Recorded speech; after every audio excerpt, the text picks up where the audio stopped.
শুধুমাত্র ডিম দিয়ে একটা দারুণ স্বাদের রেসিপি বানিয়ে নিতে পারবেন।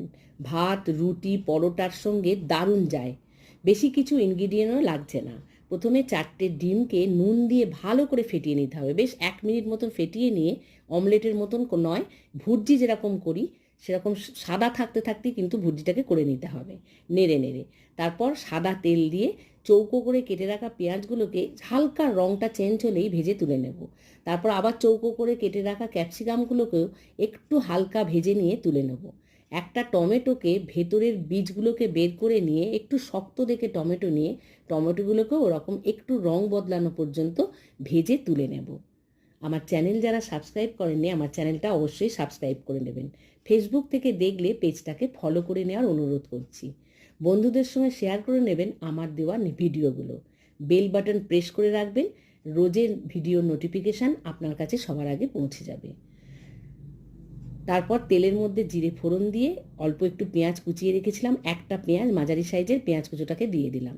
দিয়ে ভাজা হয়ে গেলে একটু আদা বাটা আর একটু রসুন বাটা, 1 চামচ দিলাম আদা বাটা, 1 চামচ দিলাম রসুন বাটা, একটা টমেটো বেটে রেখেছিলাম, টমেটো বাটাটাকেও দিয়ে দিলাম। সব কিছু দিয়ে ভালো করে কষিয়ে নেব।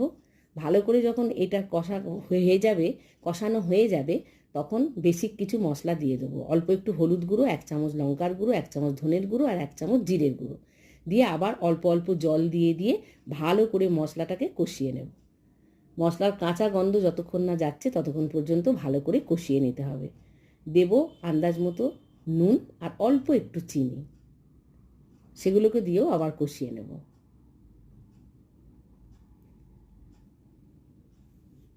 ভালো করে যখন কষানো হয়ে যাবে, যতটা ঝোল থাকবে সেরকম আন্দাজে জল দিয়ে দেবো।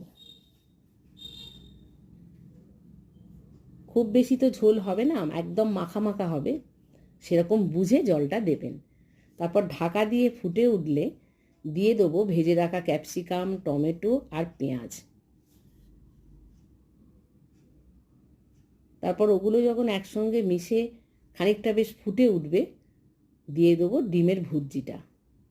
ভুর্জিগুলোকে খুব বেশি ছোট করে কেটে নেওয়ার দরকার নেই, মোটামুটি মাঝারি মাপের রাখলেই হবে।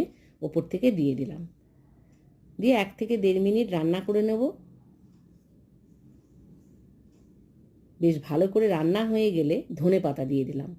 আর একটা প্যানের মধ্যে সাদা তেল নিয়ে একটা গোটা রসুনকে ভালো করে কুচি করে নিয়েছিলাম, ভাজা হয়ে গেলে তার উপরে দিয়ে দিলাম কাশ্মীরি লঙ্কার গুঁড়ো। এটাকে এবার ওই রান্নার মধ্যে ঢেলে দিচ্ছি। ব্যাস, রান্নাটা কমপ্লিট, পরিবেশনের জন্য একদম রেডি।